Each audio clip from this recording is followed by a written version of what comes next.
recording?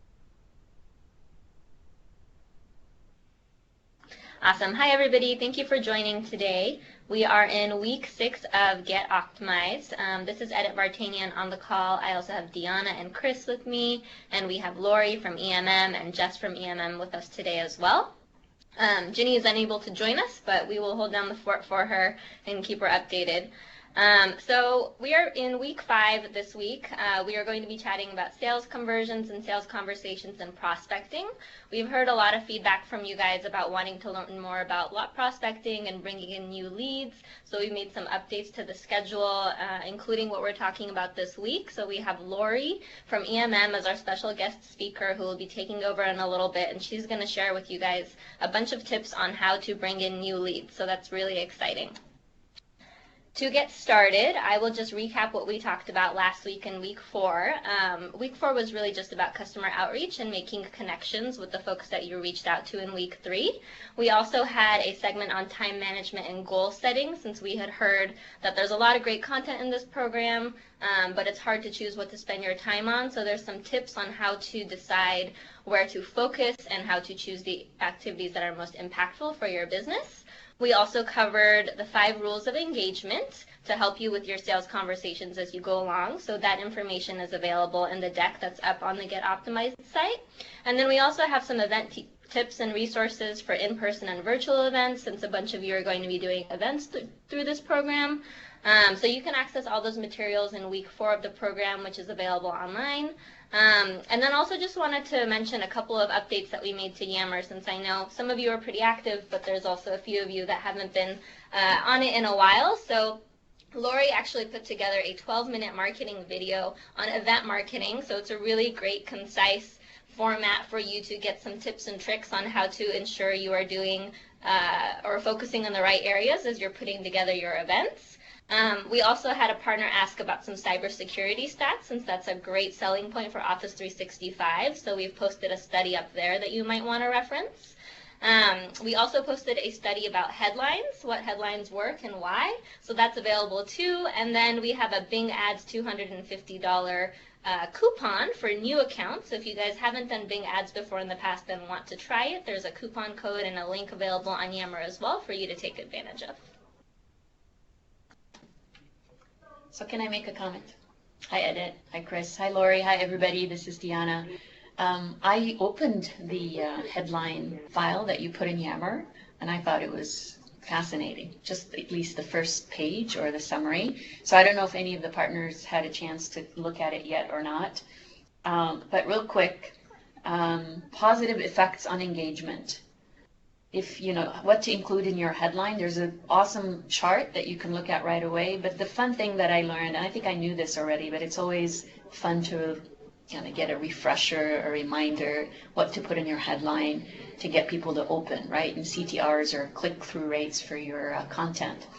So using the word worst or never, what do you think? Does that increase or decrease your click-through rates? What do you think, Editt?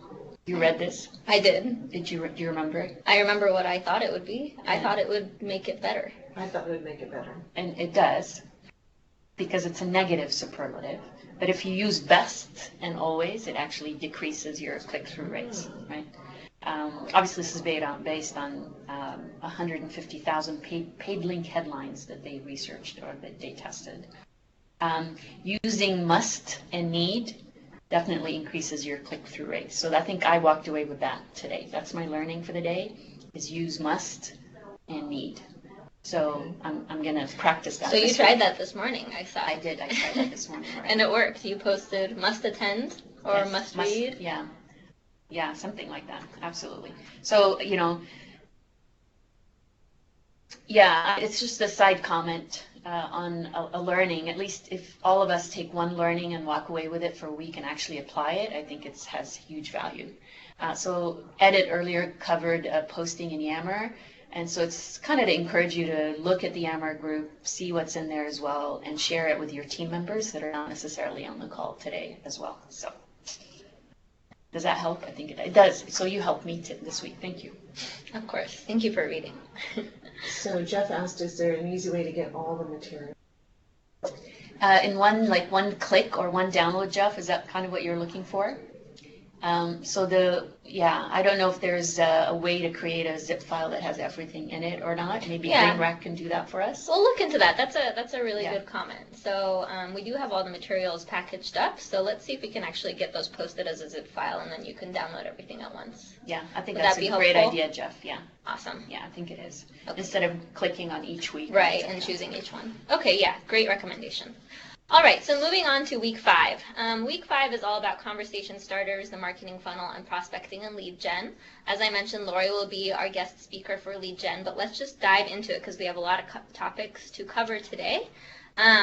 Speaking of conversation starters, so you guys obviously have, the whole sales conversation thing down. We did have some questions about Office 365 conversation starters and how to help improve the lead conversion, so we just wanted to share a few tips with you guys.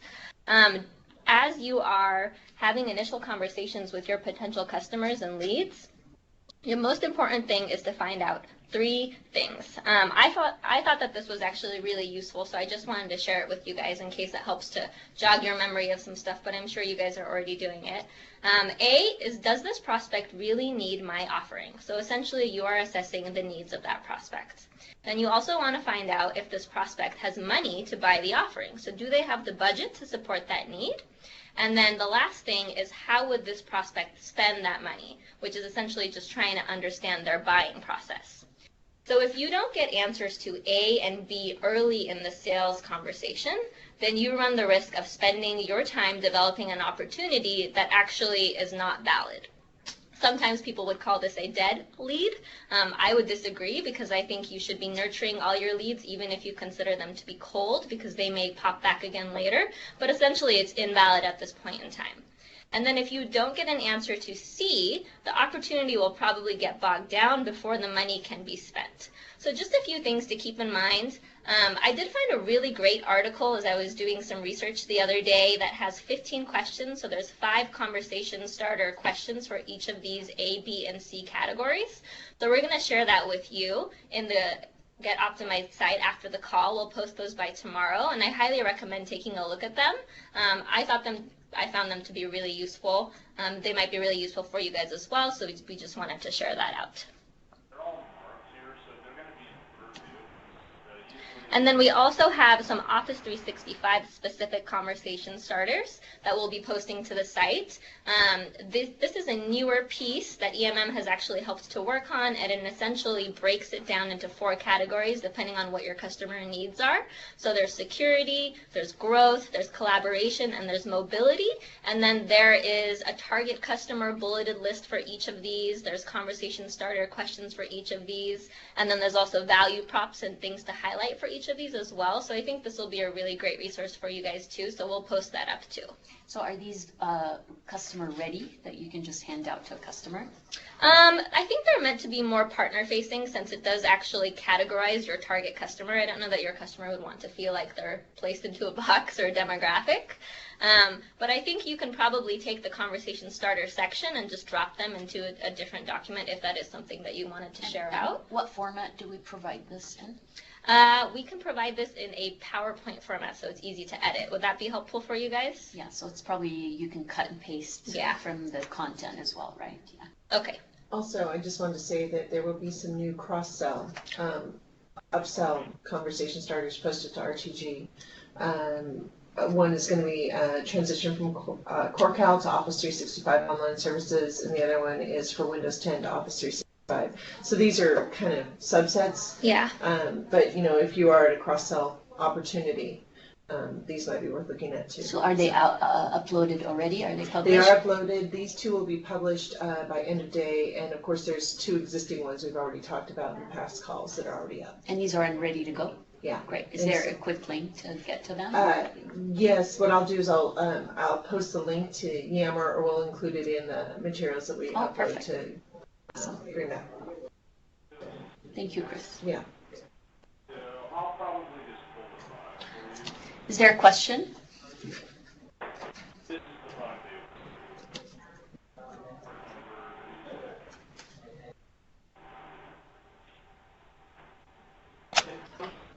All right, if you guys have any questions, feel free to speak up or just enter them into the chat window.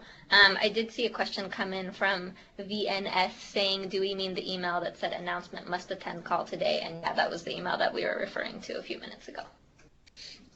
Yeah, definitely check out that attachment that Editt shared, absolutely. All right, so moving on to the marketing funnel. I'm sure you guys have heard of the sales funnel. There's also a marketing funnel. I have here up on the screen on the left-hand side an example of a marketing funnel, and then also an example of an event marketing funnel, so a little bit more specific. Last week we talked about how marketing and sales are essentially merging, and they have the same goals, so really we should be viewing them as one and the same. So although I'm sharing some screenshots of a marketing funnel up on the screen, they're essentially the same as a sales funnel, the same concept, and you can connect them all together. You'll notice here up on the screen that we have a close rate listed at the very bottom, so we do move into sales. But just wanted to share this with you guys. Tie this back to what we talked about last week when we talked about goal setting. If you're able to set some goals for your business and your marketing activities, that will help you understand how things are panning out in terms of the marketing funnel, and also give you some pretty realistic expectations for the performance of your email campaign or your event or something like that. So we highly recommend doing that. As you can see up on the screen, we have the top of the funnel. So if we look at the item on the left-hand side, there's 1,000 contacts going in, and then there's a campaign email and digital campaign with a 5% response rate. That's been calculated out. That email is promoting a white paper, so from there, we're calculating the number of people that we think will actually download that white paper, and then from there, the number of people that we think will eventually pass telequalification and then reach a sale. So I think this is actually a really good activity. A lot of times people expect marketing to provide, these fantastic results, and they definitely do help, but putting together a funnel like this is really good in helping to set some realistic expectations, and also helping you understand where to invest your time, which activities are most impactful for your business, which ones have the best conversion and lead to stronger sales, and then you can incorporate that into here and plan your marketing strategy around that as you move forward. It also helps you to track your success over time, so you can take a look at the conversion rates now and see if they're improving as you, get more used to doing these activities. And that brings us to a very great question, is do you actually know your conversion rates? So I'm sure you guys have an idea of how some of these activities are performing, but it's always great to just keep track of that and assign a number to it so that over time you can understand, if it's really impactful for your business. Last week we talked about whether the activities you focus on are going to be high payoff, and having that number will really help you understand if it is high payoff compared to some of the other options that you might be evaluating. So we just wanted to share that with you. These two funnels are actually available in two of the resources that we're putting out. So the one on the right is part of the Event Marketing Best Practices 2-pager.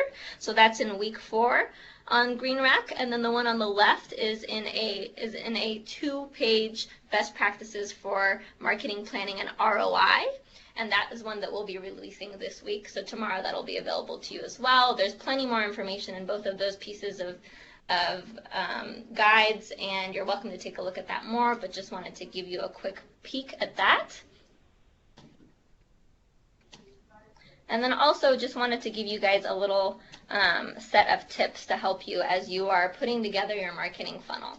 So the first step really, well, not the first step, but the top of the funnel is all about filling it, and you do that by engaging prospects through your marketing tactics. So all of the work that you're doing over the course of this program is really helping to take the leads or prospects that you have and put them in the funnel. The next step is to qualify the funnel. So as you move down the funnel, you'll be looking more at the sales conversions, and this really helps you to understand how you can have good handoffs that you pass through your sales team. And then managing the funnel is really just about having a good process in place to track what's happening with your customers. So in the first 2 bullets where we're talking about filling the funnel and qualifying the funnel, you may not have any PII or personally identifiable information about those particular prospects. As you move further down, especially into managing the funnel, you already know who your customer is or who your prospect is, and you can actually attach all of the information that you're learning from the prior steps to that particular person, so you can know more about them and have a stronger sales conversation with them. I do want want to mention, there is a note about a CRM system here on the slide. You may or may not use a CRM system. That's totally fine. It might be in your head. It's just important to tie all of those pieces of information together for each of your prospects so you can have the best conversations with them. And then the very last step is to optimize the funnel. So once you create the funnel, you want to focus on increasing the performance, and the way that you do that is through measurement and lead nurturing. The reason why I have bolded lead nurturing up on the screen today is just to call out that even if you find that a lead is not qualified or doesn't actually meet a sale, that doesn't really mean that that person is dead or a cold lead. It just means that you can continue to nurture them. And by nurturing them, you will essentially move them back up to further up in the funnel and continue to have the same activities as you're moving them down through the funnel. It may just be a timing issue. They may be eventually interested, but you don't want to let leads go necessarily. You just want to keep in mind that you can continue to email them, you can continue to have a cadence with them so that you stay top of mind and you still have a strong relationship with them. And then when they're ready, then they'll move down the funnel to where you want them to be if it's truly a good lead for you. And by doing that, you can increase the conversion rate that you have on your leads since you aren't necessarily giving up on them. So that's one thing to keep in mind too. One thing I did want to share is if you guys go and Google marketing funnel, you'll probably see a lot of articles about how the marketing funnel is dead. So just wanted to share this bit of information with you. It looks like the marketing funnel is moving more to what I'm showing here on the screen today, where there's really a fluid program or relationship between where people move from and where they move into. Leads will move throughout the stages, they'll go in and out, and then they can engage via various activities, website, events, social, etc. Whereas we had a clear conversion rate based in the funnel on the last slide, this slide shows that the leads are actually very fluid, and that just goes to show that lead nurturing does make a difference as well. So really the point of this is just to keep you guys apprised of the changes that are happening in marketing. The funnel is becoming more of a, what would you call this type of process? Obsolete. The funnel's obsolete. A looping process, but it's still a good. So it's a continuous process, right? It's a continuous. It's an infinite continuous process. So hopefully you've seen the cloud journey before, and you've heard us say over and over, you have to align your marketing activities to the cloud journey that the customer is in, right? So if your customers are in Explore or Evaluate, your activities have to adjust and change. So if I were to say I'm looking at customers in Explore, what would be like the top marketing activity I would focus on in that stage? Explore meaning, in my mind, and I think the partners probably agree, that customers probably saw a commercial or they heard about email in the cloud, or they heard about, backup solution, or they heard about if you're losing employees and you want to make sure you're always keeping, taking care of your information. Someone starts to search, right? They're searching, they're out looking, they're exploring. What would be like a recommended marketing activity in that stage? Maybe it's a blog post on thought leadership. A blog post, okay. Anything else from partners or from you, Chris or Lori or Jessica? I think it's something Lori's probably going to talk about as well. So SEO website here is, that's your high priority, top number one. So if you're interested, I'm going to post, and I think I've shared that before, the Smart Partner Marketing Cloud Journey link. This is an IDC generated and developed research report on the cloud journey. And then for each one of those journeys, there's a nice explanation of what that journey looks like, and that's that funnel stage as well, and what the marketing activities that are recommended. And this is from us to you partners as well. So if you have time, take a look at it. We'll make sure to put the link in Yammer as well. So awesome. So we actually do have a resource for you. It's a marketing planner that's available on Marketing Sure Step that actually helps to put together a funnel for you. So Diana, I'll let you speak to this for a second and just describe what the process is for the partners. But it's a great resource as you're starting to gather all of the data and the conversion rates. Yeah, how many of you that are with us today, and there's about 30 or 31 of you, 32 maybe today on the call, have a marketing plan in place? Just quickly in the IM, or if you want to come off mute, tell me yes, we do, or we did one 5 years ago, or we're working on one.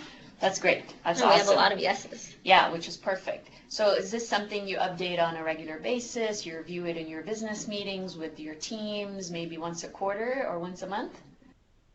Hopefully that's a yes. So if it is a little bit out of date and you need some help or you need some guidance, and you go search on Bing, I wouldn't Google it, I would Bing it, and see what's out there in terms of a marketing plan, you're going to get tons and tons of links and resources and recommendations from Marketo and from all kinds of marketing resources. So what we decided to do is we partnered with Lori and her team, and we put together this 2-step marketing planner tool. It's a very simple tool, so it's not a sophisticated web, interactive tool, but it's a very easy to use type tool built into 2 steps to help you initially just identify, your value prop, who you are, what you've done, kind of the basics about your company. So it's a great way to include new people on your team as well, to sit together and actually go through a series of questions. And I think it takes about 30 minutes or less, if I remember it correctly, Lori. And then as you do that, then it helps you actually go into the deeper dive session as well, which is the step 2 of the planner. And that's where that ROI kicks in, your budget, your customer, your audience, your market, who you're targeting, what kind of products are you offering. So it's an awesome exercise to help you build kind of a view of a plan for your marketing activities, resources on RTG that you might want to benefit, a review of the campaigns that you have done in the past. So it's a great way for you to review what you've done or start something new, or take some time to actually calculate those numbers that Editt had put together. Is what are you really targeting? What's your goal? How many prospects do you need to actually hit your sales number for the month, right? So you might be looking at, I need 20 net new customers so I could be a champ with Microsoft, or I need 20 new customers so I can hire 2 new people on my team. So there must be goals that you're working towards, right, on a regular basis in your business sales goals.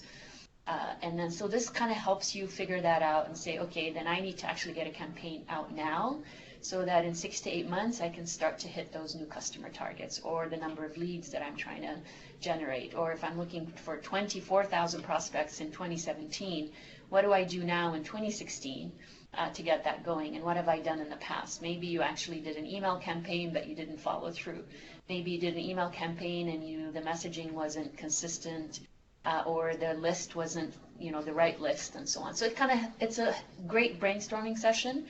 If you have time, maybe in office hours or maybe next week, we can easily walk through the tool step by step. That's an option if the partners want to. Take a look at it. Yeah, I think we all want to help partners get leads. That's the whole point. And hopefully you pick 1 or 2 things that you want to do. So the plan is not going to generate leads, but it's going to help you brainstorm, get some ideas together, sit down and do some of the math to say, how am I really going to get that additional, $500,000 next year to my business? And hopefully, excite you to start executing, especially with all the great stuff that Editt's covered already in this program. And I'm sure you're part of other programs as well. Either way, I highly recommend you have a plan in place. We plan twice a year, and we try to stick to our plan as much as we can. But again, plans should be dynamic because the market situation changes as well. You always want to adjust. So we sit down and we analyze and we plan and we present and review, calculate and check and report and execute and get a plan out into the door and measure and come back. This is not our job. This is just a way to track how we're doing our job, right, at the end of the day. Awesome.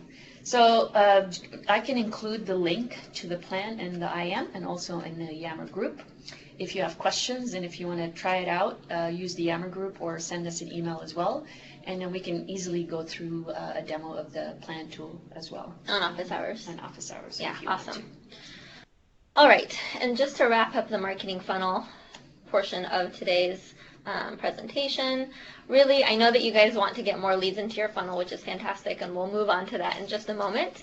But just one thing we wanted to note is that it's really important to have a strong process in place before you actually start filling all those leads into your funnel. So a couple things that you can do to help with that is to use the 5 tips for engagement that we talked about last week to ensure that you have the best success when you're chatting with customers.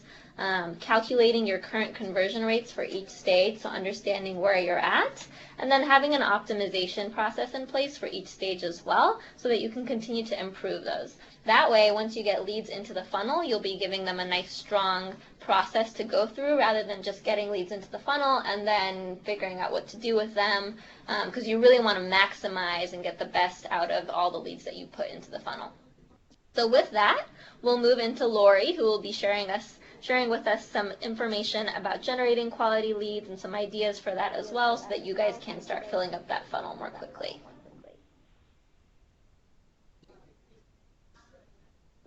Hi, Lori. Hi there, I'm here.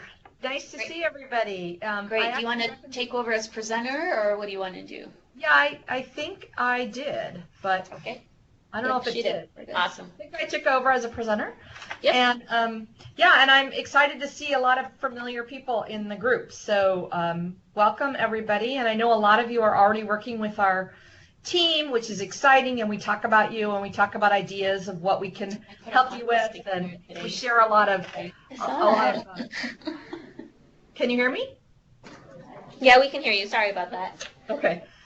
We share a lot of ideas of what you guys are working on and how we can help. So we're looking forward to continuing that work, and I'm going to share a few of these, the ideas today, and then a lot of the ideas that we have from working with partners over the last 13 years. So generating leads. So we brainstormed this, and we feel like a lot of the easiest things that you can do are the things that get left to the last minute, and everybody's trying to figure out what's the next marketing campaign I can run, or what do I need to do for an event, and all of those things are important. I'm not saying they aren't, but honestly, if you could do just a few things, if you only have a small group of people that do marketing, or maybe you're the only one that does it and you actually have other roles, the things that we feel like you can really improve on are search engine optimization and search engine marketing,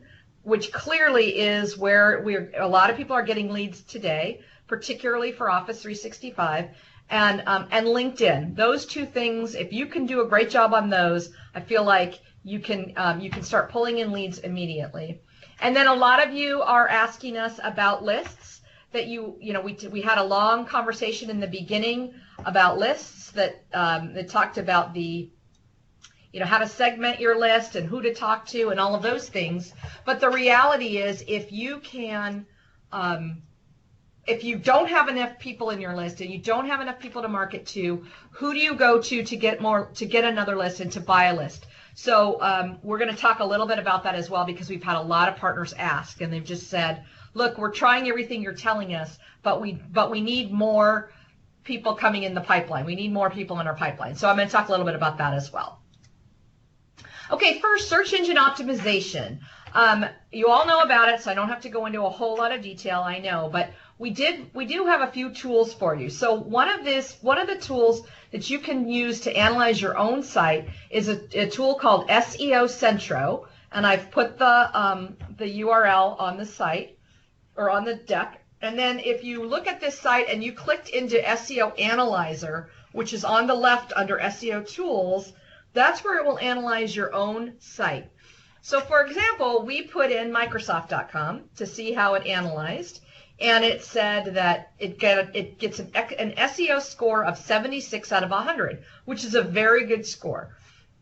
And I want to show you a few of the details from it. So if you put this in, it'll give you a score, and then if you click into details, we just grabbed a few of the details, but actually it'll run down and tell you the things that you are missing or the things that you're doing well. So for example, we all know that title tags, which is what you name your page, is important. So instead of your page on your website being page equals $?67342, you actually need to rename that to be Office 365 at a glance, or something like that, right? A name of the web page. And you can see here that in the assessment, the web page has a title, And so it gave them, it's saying they did a good job, and it shows you the importance of that. So it's got 4 out of 5 stars. That's a really important thing for search engine marketing and search engine optimization, and it's easy to solve. So you can easily do that. And then the title length. So it doesn't want the title to be more than 60 characters. That's very important, right? And it has 30 characters, so it's fine. But you can have up to 60 on any given name of a web page. You can see the importance of that is 2 out of 5 stars. Not very important, but easy to do. So why not just go ahead and do it? These are all things that you can see are easy to do, but they're also ones that you may not even be thinking about. People don't always think about how many characters do I have for each title. And if you have more than 60 characters, it's going to truncate it anyways. So you might as well make sure that you fit within that 60 characters. Title relevancy. So it'll look for, is the title of the page, is it relevant to what the content is on the page? That's a pretty important thing as well. So here it says the title relevancy to web page content is 80%. That's very good. It's got a 2 out of 5 stars again, but again, easy to do. So just thinking through the different pages on your website and what did you name each page, it has a big impact on your search engine optimization. This is kind of new stuff. Like a lot of us, know about keywords, we know about key phrases, we know about some metadata stuff, but a lot of this is new, and that's why I really encourage this SEOcentro.com to analyze your site. Then things like a description. So that's next. Your web page has a description, right? It's an important factor for search engines. So the importance is 3 out of 5, and it's easy to solve for. And making sure that what's on your page is in your description is important. So if, for example, you have, this page is, say it's your products page, making sure that you say, our company XYZ has products ranging from this to this, and then maybe you have titles under each kind of business that you do. So we do business in cloud computing, we do business in infrastructure, and we do business in cabling, say, for example. And that's what's on the page. Having that description match to what's on the page is really important. And again, it's got the same thing. There's the description length, greater than 80 and smaller than 160 characters. And the description is going to be in your metadata. So it's going to be on the back end of your website. And hopefully you're all using a content management system that allows you to easily put the description in the back page of your website, so that so search engines have that data to serve up your site. Now here it says description relevancy, and you can see that here is where description relevancy to web page content is fair. So not a green light, but a red light of saying this is something that you can improve on, and this is the one area that probably Microsoft took a hit on, that it wasn't, the description they didn't feel was as relevant to the web page as it could have been. And so that's something that, this will tell you that if the search engines, even if you know that it is relevant, if the search engines aren't catching that it's actually the same, that you're describing what's actually on the page, then the search engines aren't going to serve you up as high. And so you need to go ahead and modify it and then rerun the analyzer to see if you've made improvements. So some other things you can do, clearly content is king. Making sure that you have great content, making sure that you have the right headings, because the search engines are actually right now, for a while there, they weren't really looking at content because too many people were trying to fake out the content, but they are looking at content now. And they're really looking at what are your headers? What do your headers say? What do your subheaders say? They're going to look at that first. So making sure that your headers say what you want them to say to be served up in search engine optimization is really important. So for example, rather than saying we've got the look, and then down below you say, we've got the new look of Office kind of thing. Well, it's going to look at we've got the look and say this doesn't have anything to do with Office. So make sure that your headers actually include what you want to showcase into search engines. So Lori, we have a question from Jeff. He's asking, Yes. What is a good score and what is a bad score? Well, 76 is a really good score, like I mentioned. And I would say a bad score would probably, I mean, I have seen things as low as a 10, an 8. So that would be really a bad score. And for example, there could be, you might have a score of 35, but it's going to give you what you can do to get it to 50. Well, if you have a score of 35, you're probably doing decent, but you really have opportunities to make improvements. And what I love about this one is that it actually tells you what you can improve on. So then you can work on that. Right. So I have seen almost zeros, and I have seen Microsoft's is one of the highest I've ever seen is 76. So there you go. And is the maximum 100 or? The max is out of 100. Yes. Okay. Yes. But it doesn't. Okay.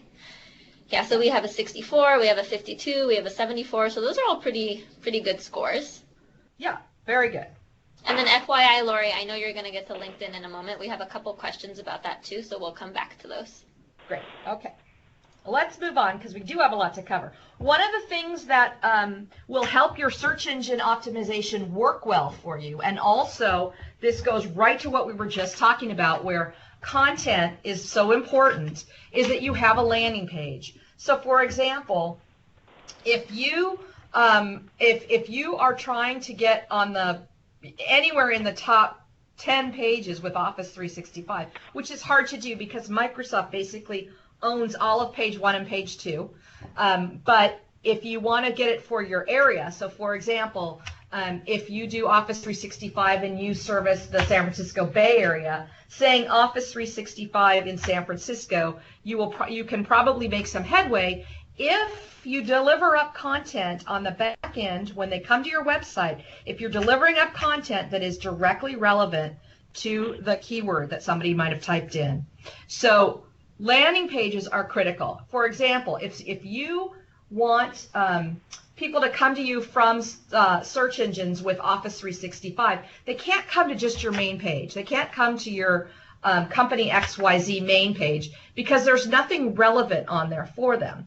So we liked this company who did a really nice job with a landing page for Office 365. They put in the word Microsoft, which is very searched. It's searched all the time, right?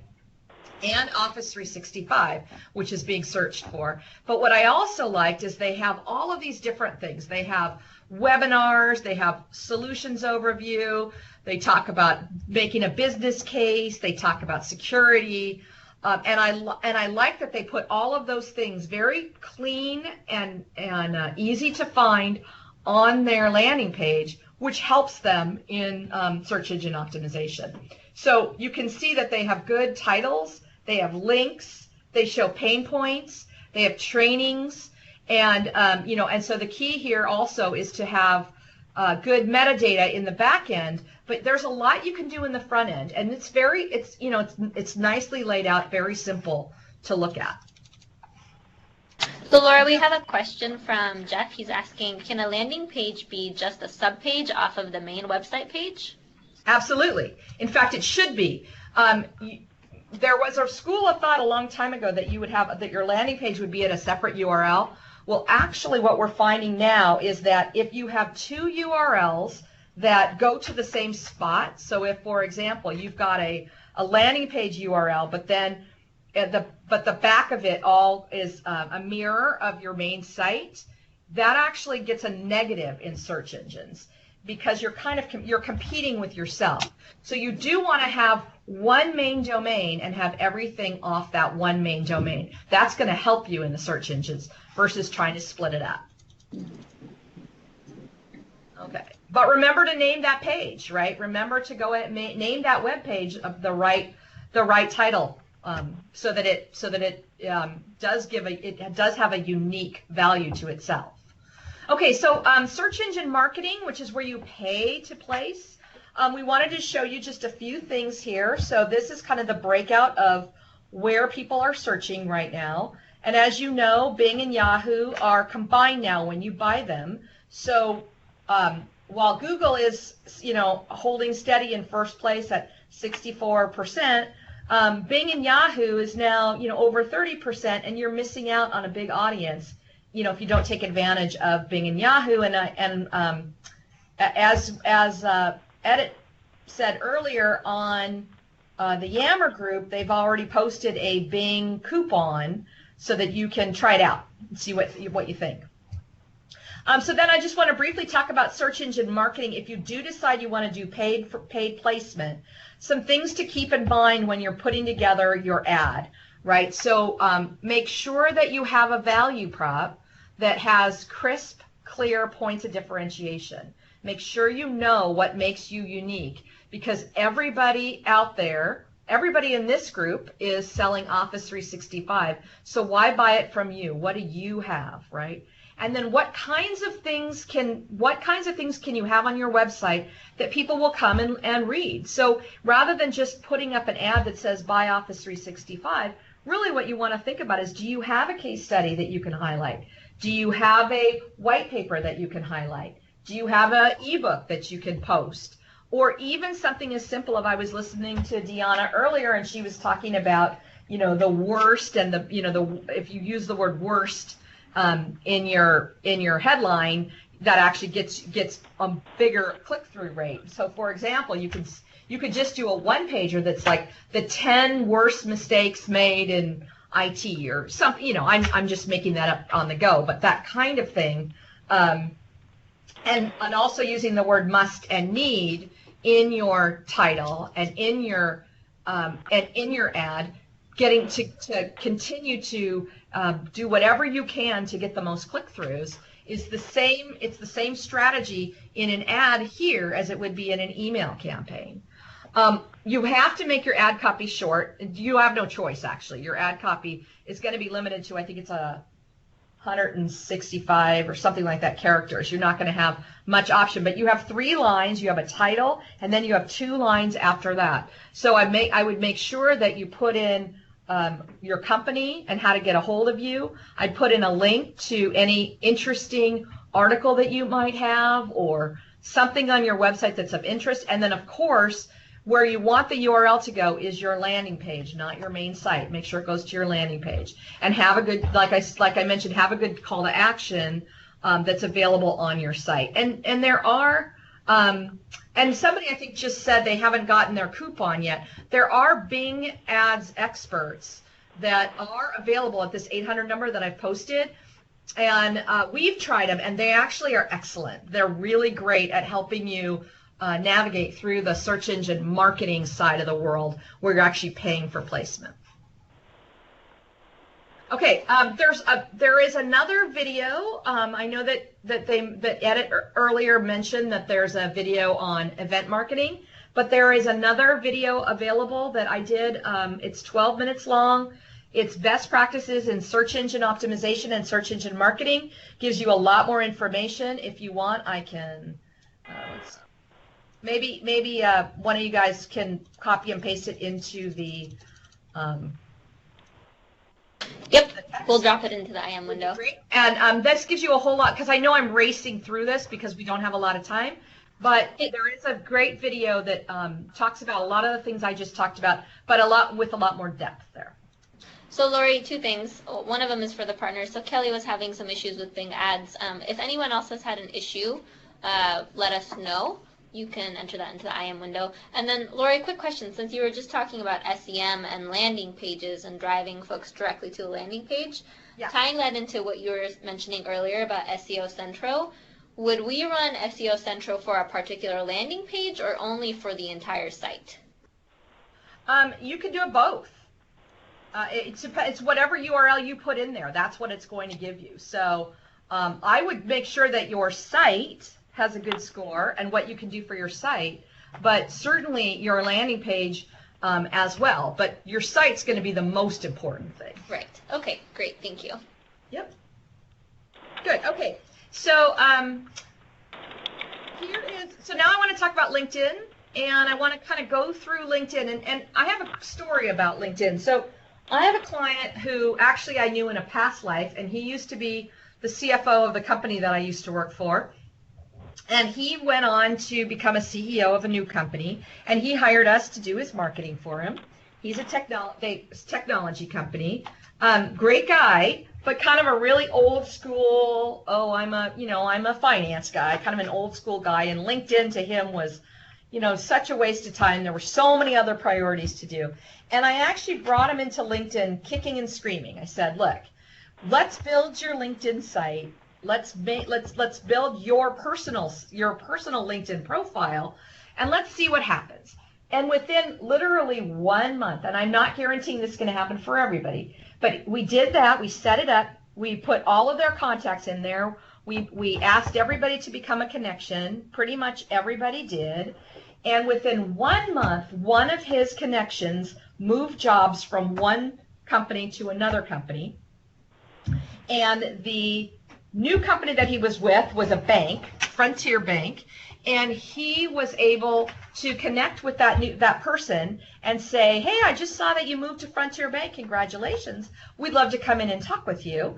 And then he came in and talked with the guy, and they actually found out that they were opening all these new branches, and he got to get the business.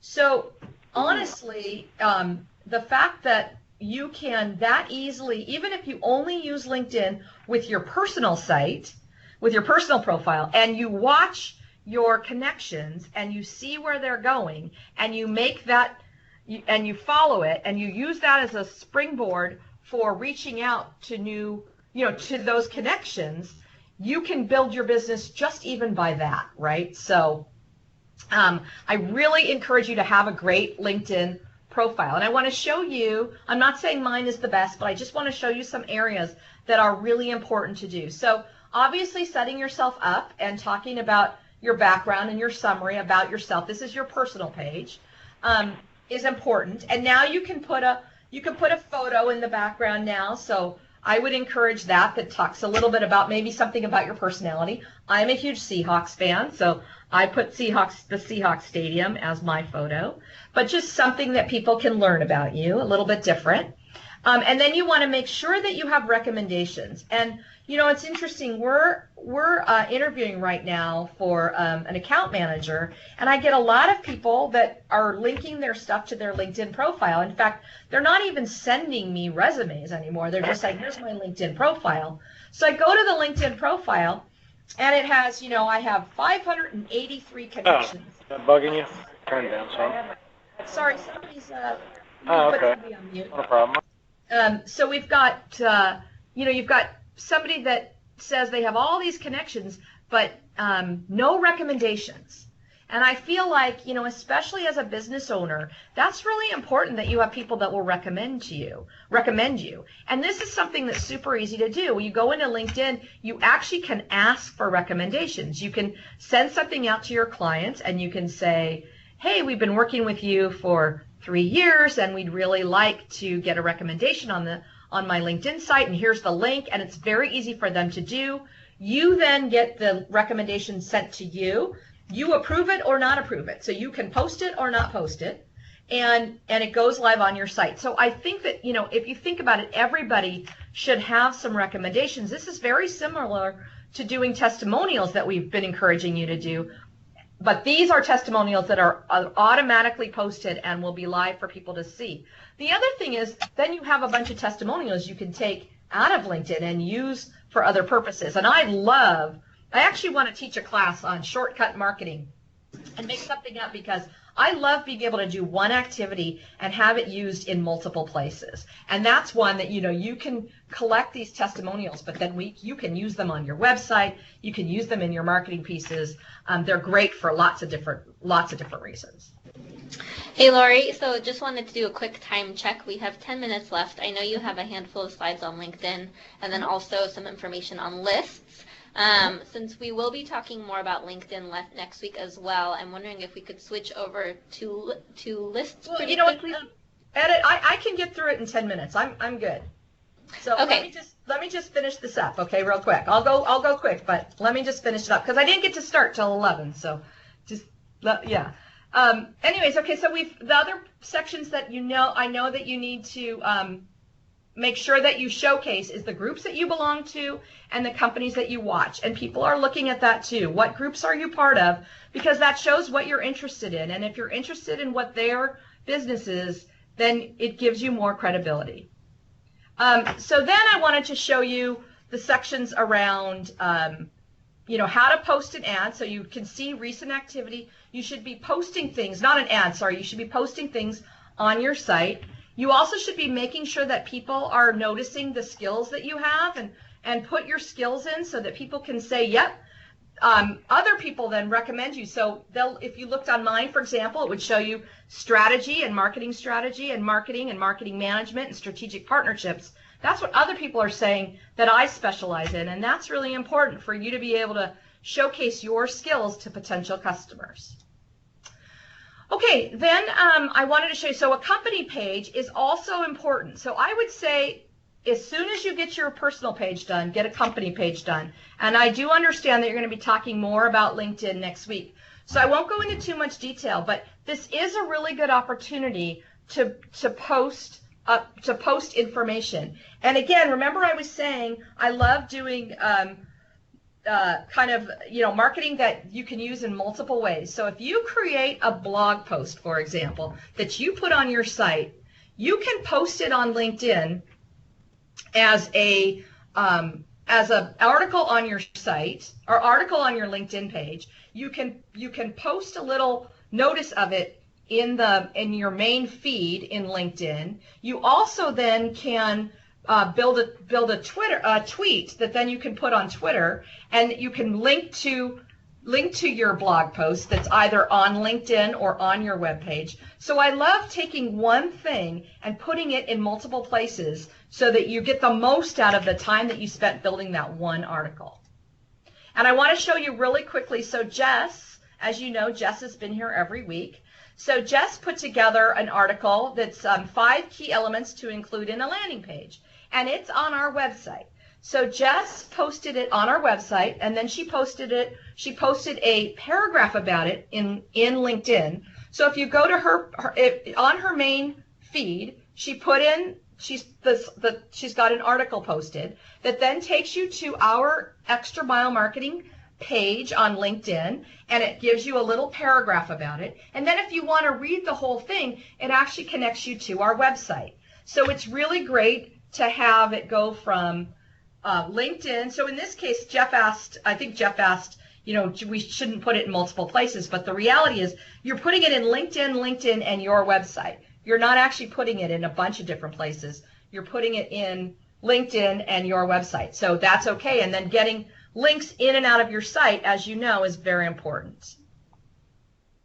So I wanted to show you that. And then there's metrics on LinkedIn, which I'll let them tell you about next week.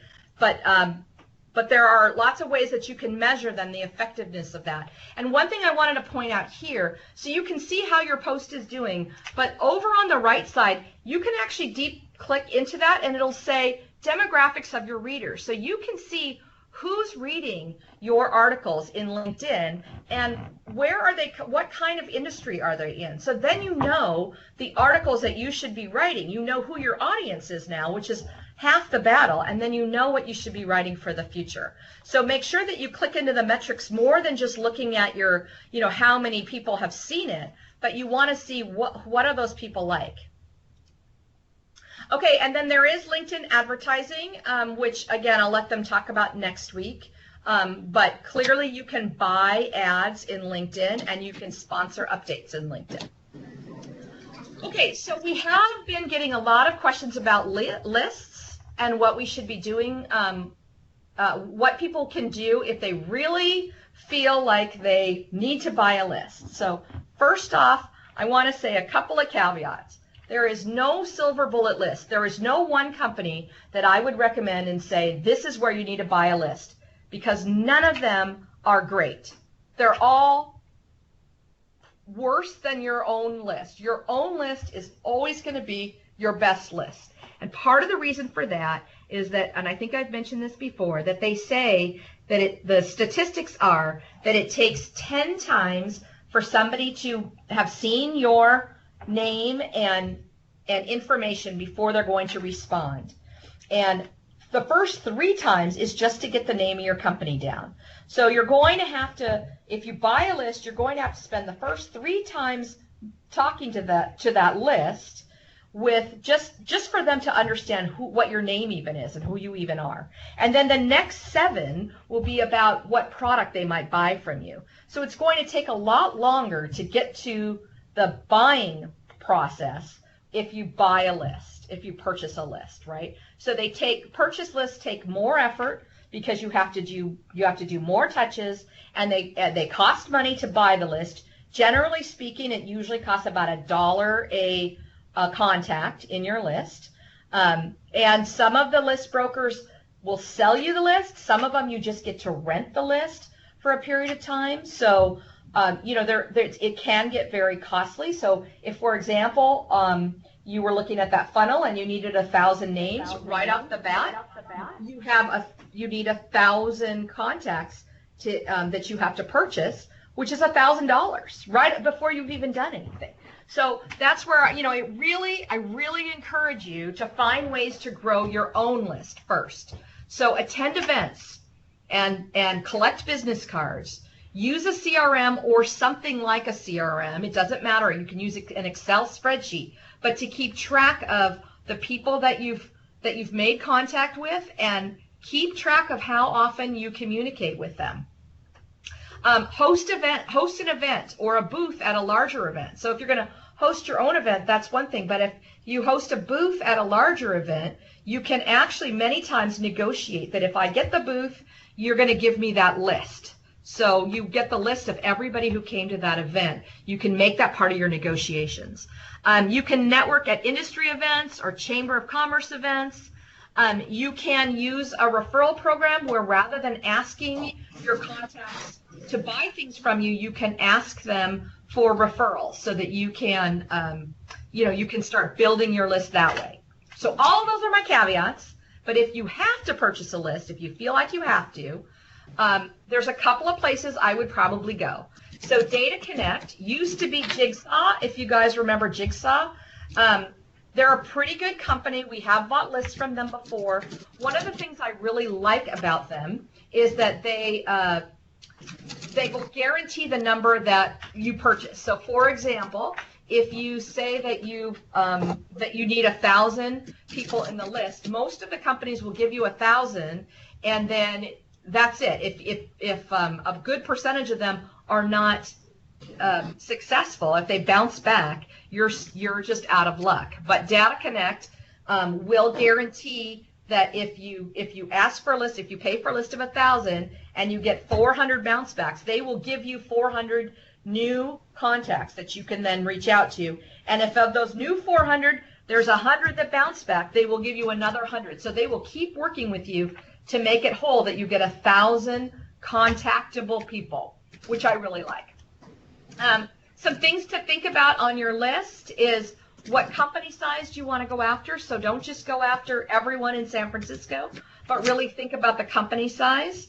What region, what's your target of that you want to go after of your region? You might cover a huge territory, but start with the close-in territory. Start with, if you're only going to buy 500 names, buy the 500 names that are right around you. Buy the verticals or the industries that are most likely to buy from you, that you have good experience in, and then think about the role within a company that you need to talk to. Hey, Lori, we're at the end of our hour. Uh-huh. So I think these slides will be available for the partners to run through after the call as well, right? So we'll get those posted. And then I don't think that there are any questions that are left unanswered. We have somebody mentioning that they're using raffles to bring other people in, which is great. But we'll get these slides posted up for the rest of you guys so you can review them as well. And then if you have any questions, just reach out to getopt@microsoft.com. You can join office hours, ask them on Yammer. So we'll be here to help to continue the conversation about lists too. And thank you so much, Lori, for jumping in and walking us through all this. This was great information. You're welcome. Thanks, everybody. All right, so we'll stop the recording. If you guys have any questions, feel free to contact us. and we'll get these items loaded to the site by tomorrow and send you guys a note once they're available for you guys. And again, any questions, send them our way. Thank you so much.